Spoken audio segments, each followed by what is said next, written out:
আমার তো শ্বশুর বাড়ি দুর্গাপুরে, এখানে বাড়ি। তো আজকে কি এই মন্দির করতে এসেছেন? হ্যাঁ, কেমন লাগছে? খুব ভালো লাগছে, অনেকদিন পর দেখছি, ভালো লাগছে। প্রতি বছর আসেন না? না না, আমি বিয়ের পর, প্রায় বিয়ের পর 14 বছর পর এলাম। এবছর কেমন জমেছে? খুব ভালো লাগছে, আমার মেয়েও দেখতে পাচ্ছে, এটাই ভালো লাগছে। আমরা যে ছোট থেকে যেটা দেখে এসেছি সেটা আমার মেয়েও দেখছে। আপনার নাম? সোমা চক্রবর্তী। তোমার কেমন লাগছে? ভাল লাগছে। আগে দেখেছো কখনো? না। এই প্রথম? হ্যাঁ। তো এটা কি হচ্ছে জানো তুমি? হরিবোল। হরিবোল? হ্যাঁ। তুমি দেখে থাকো কোনো হয় না? না। এই প্রথম দেখছো? হ্যাঁ। কি নাম তোমার? ঈশানা চক্রবর্তী। আপনি কি বলবেন? আমার কেমন লাগছে? আমার ভালো লাগছে দেখতে। আপনি কোথা থেকে আসছেন? আমি আগ্রা থেকে। আপনার থেকে আসছেন? হ্যাঁ। এটা দেখতে এসেছেন? হ্যাঁ হ্যাঁ, কেমন ভিড় কেমন দেখলেন? খুব ভিড় হয়েছে। যারা কীর্তন করছে তারা কেমন? ভালো গাইছে। হ্যাঁ হ্যাঁ, আমার নাম মিঠু বিশ্বাস।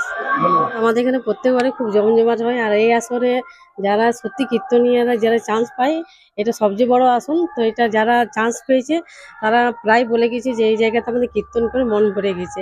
আর আমাদের তো বিয়ে হওয়ার থেকে প্রায় দেখছি, সত্যি খুব ভালো লেগেছে যে আমাদের দুর্গাপুজোর চেয়েও এটা মানে সবচেয়ে বড় পর্ব।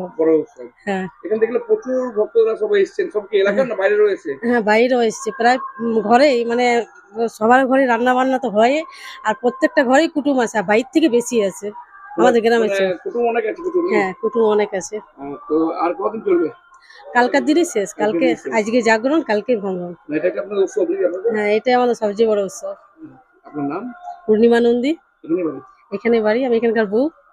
এটা যদিও আমার এখন বর্তমানে শ্বশুর বাড়ি, কিন্তু তার আগে এখানে আমার মাসির বাড়ি। ঠিক আছে, তো বিগত প্রায় 25 থেকে 30 বছর এখানে আমি কীর্তন দেখি।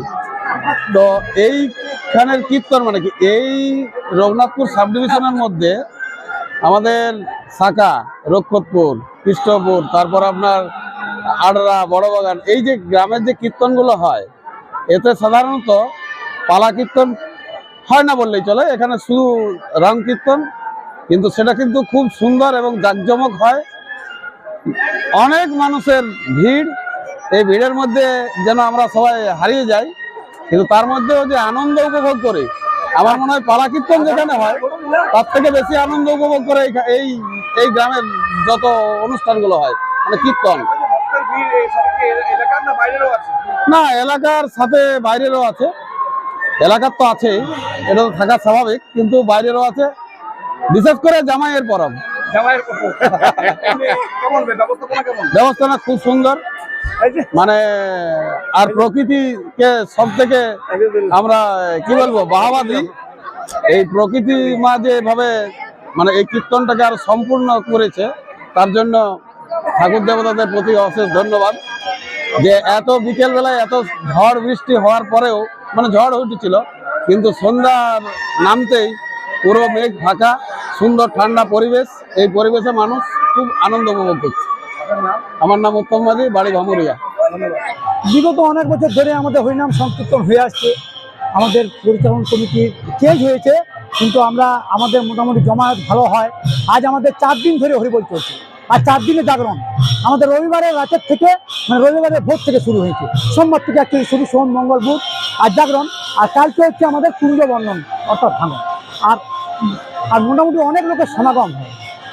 আর সুস্থভাবে হরিবোল আমরা পরিচালনা করি, সকলের সহযোগিতায় আমরা পাই। কীর্তন আছে আমাদের দুর্মঠ আছে, তারপর আটপদা আছে, বৃন্দাবনপুর আছে, আর আছে চন্দন কিয়ারি আছে, আর আছে আপনার ডুমুরকলা আছে। 5টা দল কিন্তু আমরা করি।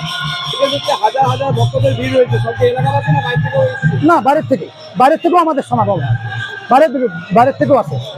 এত মানুষ কিভাবে আপনারা ম্যানেজ করছেন? মোটামুটি সকলের সহযোগিতা করে বলেই আমরা আজকে এত বড় অনুষ্ঠানটা পরিচালনা করতে পারি। সকলের সহযোগিতা ছাড়া এত বড় মেলা, এত বড় মন্দির, কোনোদিন এত বড় অনুষ্ঠান এটা পরিচালনা করা যায় না। কি নাম কমিটি? আমাদের কমিটির নাম হচ্ছে শাখা 16 আনা হরিনাম সংকীর্তন কমিটি। আমার পরিচয় সঞ্জয় গাঙ্গুলি, সহসভাপতি। হ্যাঁ।